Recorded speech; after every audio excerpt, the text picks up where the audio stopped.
Good morning, students. We are going to study about chapter Good Deeds comes round. यानी हमारा जो chapter था वो यहाँ तक हमने इसको स्टडी कर लिया था, यानी यहाँ तक।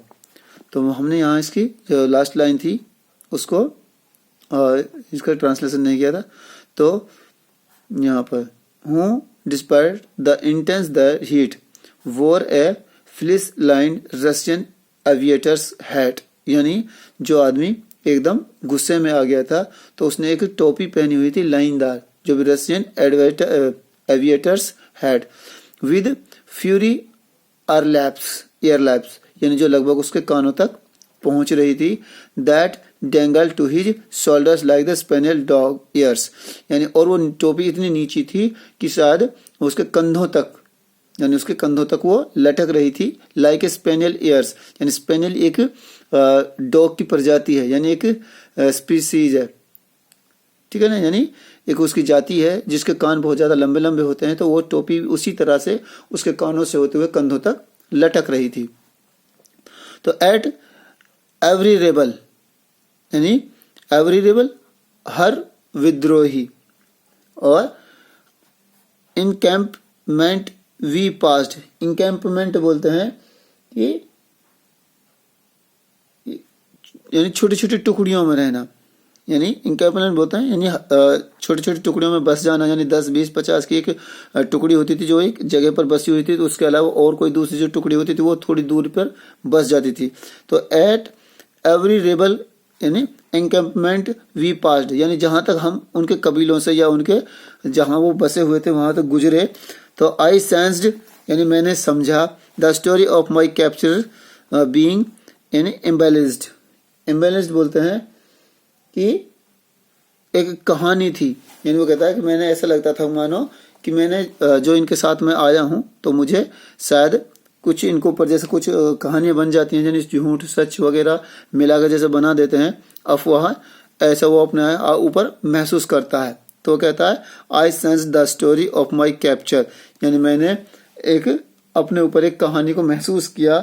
बीइंग इम्बैलेंस्ड, जिसमें सच और झूठ को मिश्रण था यानी मिलावट थी।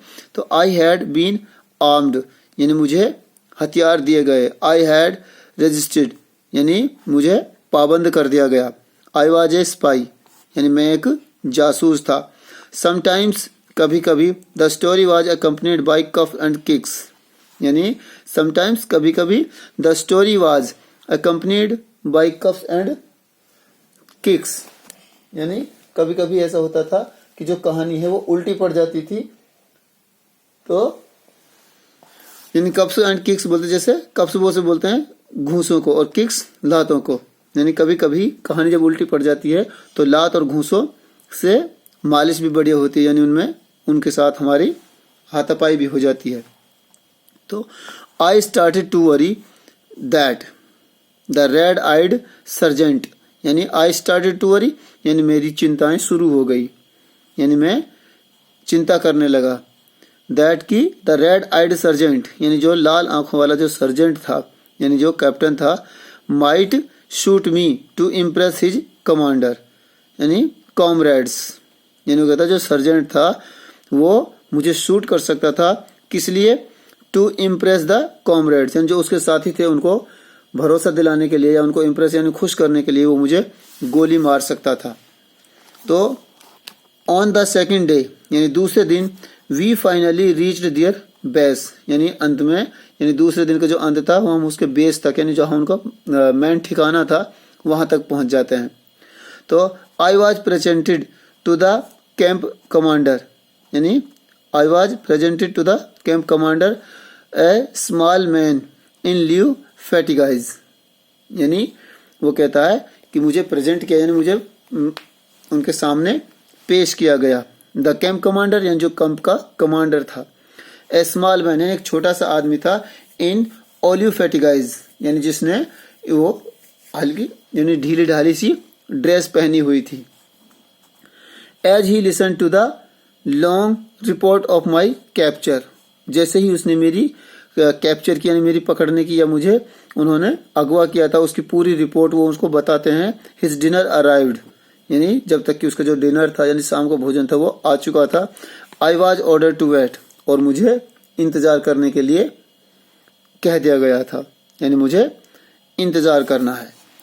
नेक्स्ट है until now I had not understood the language, यानी वो कहता कि अंटिल नाउ यानी अब तक, आई हैड नॉट अंडरस्टैंड यानी मुझे समझ में नहीं आ रहा था क्या, द लैंग्वेज यानी उनकी भाषा, दे वर स्पीकिंग यानी वो बोल रहे थे, a mixture of northern Mozambican and the Malawian, यानी वो एक मिक्सचर भाषा बोल रहे थे जो मोजाम्बिकन भी यानी मोजाम्बिक में भी बोली जाती थी, और मालवियन यानी दोनों का, मोजाम्बिक और मालवियन दोनों भाषाओं का मिक्स रूप यानी डियलेक्ट्स बोलते हैं,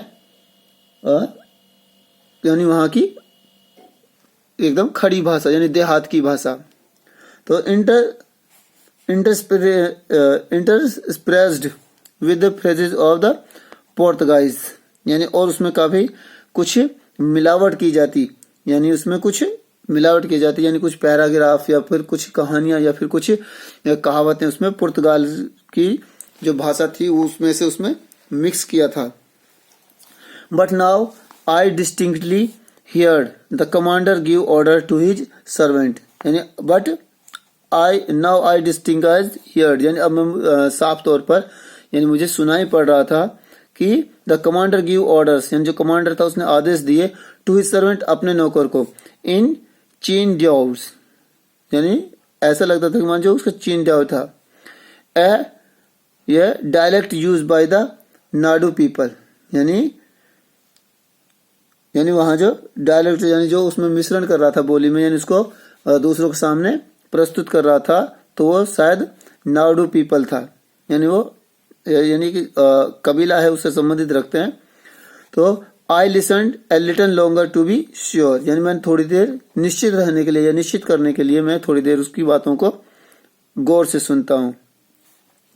एंड देन तभी tentatively greeted the commander in what I could remember of the Chindao, यानी वो क्या कहता है, एंड देन तभी टेंटिवली ग्रीटेड द कमांडर यानी और तभी जो कमांडर था वो मेरी तरफ आता है, ग्रीटेड द कमांडर यानी मुझे या मैं कमांडर के सामने लाया जाता हूँ, इन व्हाट आई कुड रिमेम्बर यानी जो कुछ मुझे याद था, ऑफ चिंडाओ यानी जो चिंडाओ जो है जो भाषा बोल रहे थे उसके बारे में, तो वो तो कहता है कि मुझे थोड़ा बहुत उसमें से कुछ ऐसा लगा कि मानो मैं उसको थोड़ा सा याद कर सकता था, यानी मैंने उसको थोड़ा सा महसूस किया, समझा उसको।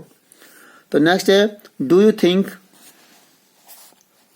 The camp commander was impressed by the Chindao language the narrator spoken, यानी जो चिंडाओ है यानी एक भाषा है, यानी एक लैंग्वेज है जो और जो नरेटर है वो बोलने लगता है, थोड़ा बहुत वो जानता था उसके बारे में। तो क्या कहता है वो, do you think the commander was impressed, क्या कमांडर उसके साथ उससे महसूस उससे इम्प्रेस हुआ यानी उससे खुश हुआ, तो किसी वजह से, by the Chindao language the narrator spoke यानी जो भाषा नरेटर ने जो बोली थी उसको सुनकर।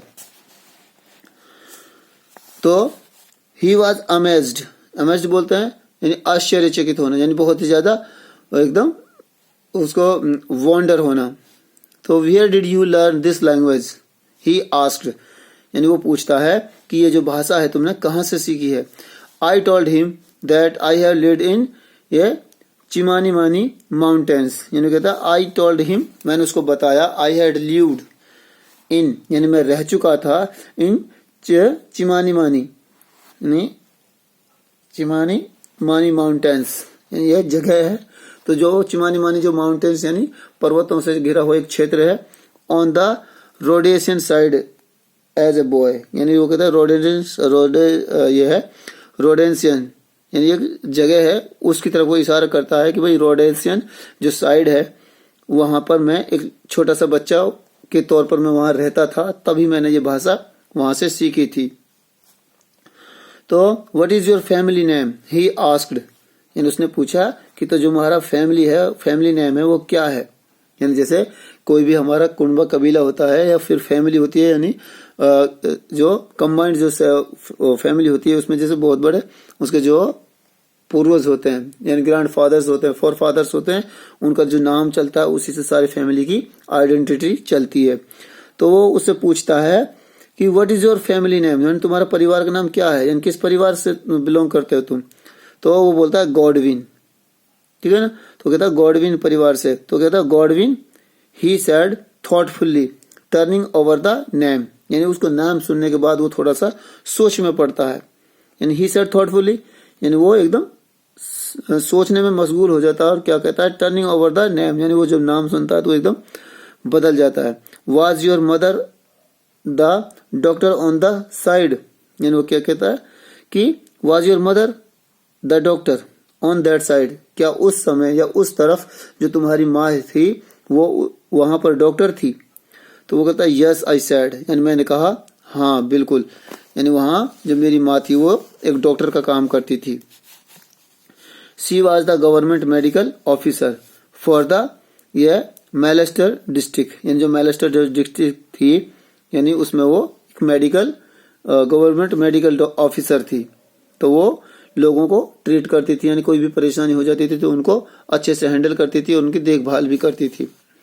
तो ही smiled and shook his head, यानी वो मुस्कुराता है और अपने सिर को हिलाता है। And put out his hand for an African hand shake, यानी and put out his hand, और उसने अपना हाथ निकाला for an African hand shake, यानी जैसे अफ्रीकन जो लोग थे आपस में जब मिलते थे तो वो जिस तरह से आपस में एक दूसरे को ग्रीट करते थे यानी उसको वेलकम करते थे या हाथ मिलाते थे, तो उस तरह से उसने उसका स्वागत किया यानी उसको ग्रीट किया।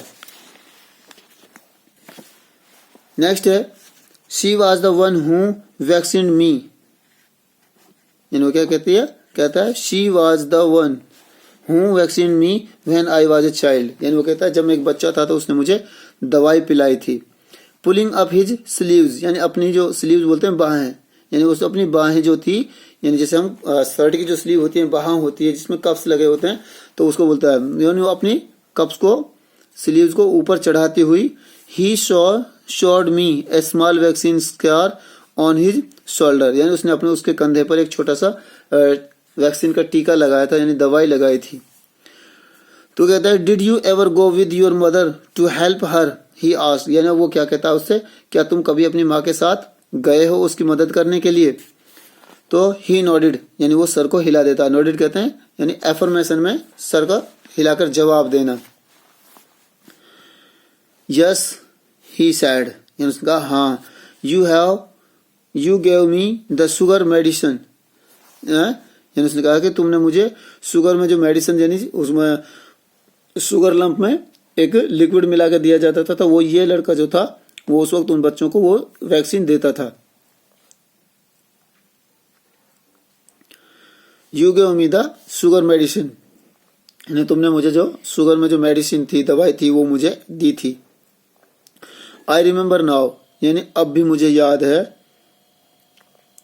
We put out our tongues, यानी हम अपनी जबानों को बाहर निकालते थे। And you came down the row with a tray of lumps and put one on each tongue, यानी वो उससे कहता था कि तुम्हारे पास शुगर लैंप्स होते थे उनमें जो वैक्सीन लगाई होती थी, जैसे ही हम जबान को बाहर निकालते थे तो तुम एक शुगर लम्प हमारी जबान पर रख देते थे और हम सब उसको निगल जाते थे या उसको खा लेते थे और हमारी जो वैक्सीनेशन की जो प्रोग्राम था वो एकदम परफेक्ट हो जाता था। तो डियर स्टूडेंट्स हम यहाँ तक आज को यहीं तक करेंगे, लेकिन इसको आगे हम नेक्स्ट वीडियो में एक्सप्लेन करेंगे।